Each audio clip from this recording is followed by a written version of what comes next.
ជីទូកតាមស្ទឹងប្រឹងលោកមើលស្រីធម្មជាតិស្រស់ខៀវខ្ចីក្តាំងប្រៃស្ដីប្រៃវាអន់លក់ស្ទឹងចាស់ប្រែកលួងទ្រូងជាប់ចោឆំ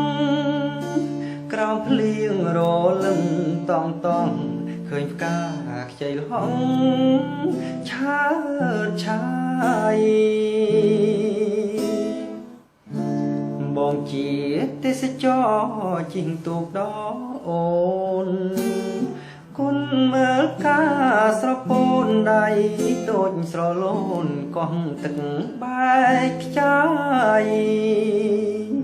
ក៏ឡាប់វត្តកែវល្អគុណមិនណាយខ្ចីលហងសងខ្មៅរំសាយបងតែងចុតម៉ាយសុំស្នេហ៍តែកម្មអាក្រក់ដកត្រាំដួងចិត្ត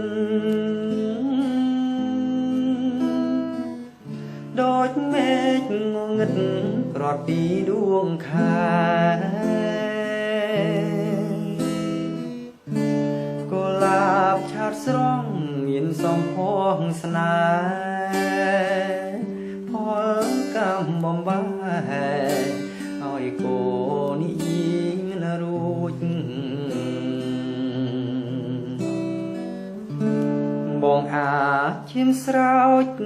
ក្នុងស្ទឹងសង្កាយ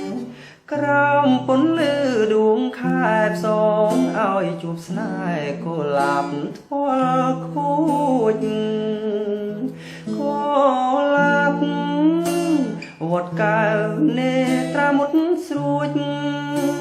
សូមឲ្យបាននិយាយរួចឲ្យដឹងថាបងនោះ